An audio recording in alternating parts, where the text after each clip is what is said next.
Hello everybody, and welcome back to the King Fox channel. My name's Matt Conager, and I'm building a Kit Fox Model 7 STI. In this episode, I'm going to be sticking the seat pan in for the final fitting, so to speak. And a couple minor things that I haven't quite got done yet, but I will get done, is the match drill on the back sides of, I think there's 6 holes that need to be match drilled, but for the most part, fit and finish, I've got it, or tidied up and ready to go to get into the airplane. I'd also like to take a moment to pause, allow you the time to click on the subscribe button, the like button, and the share, or the little bell for notifications for future videos when these come out. Don't forget to hit the subscribe button and the bell icon. So sit back, relax, and enjoy this video.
Alright, I've been carving on the seat pan a little bit.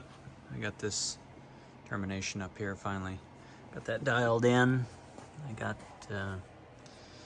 I decided to keep all this in here and just drill out sections for the screws that go in there.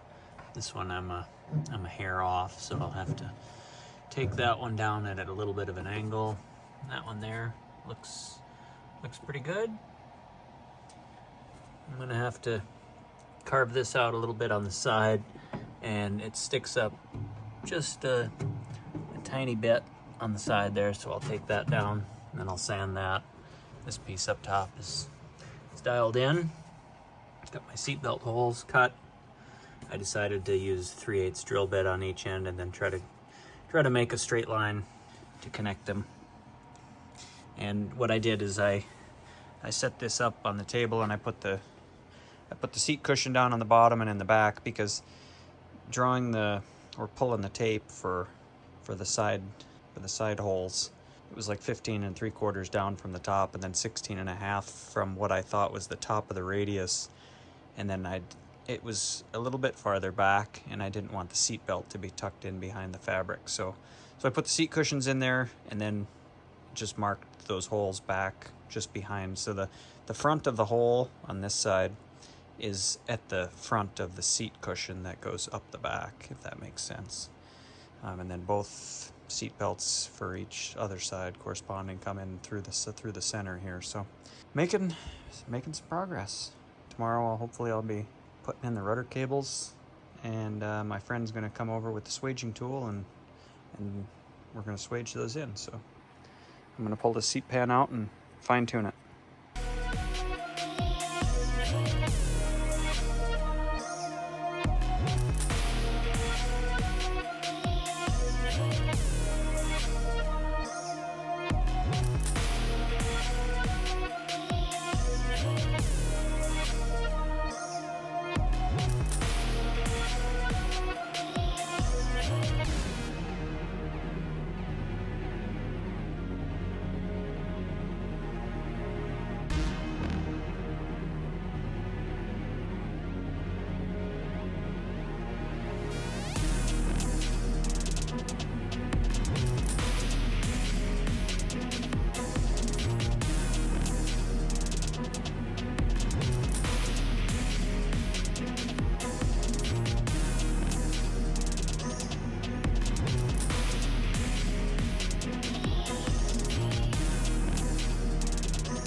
Thanks for watching, guys. I hope you liked today's video, and in the next video I'm going to be swaging in the rudder cables and get that finished up.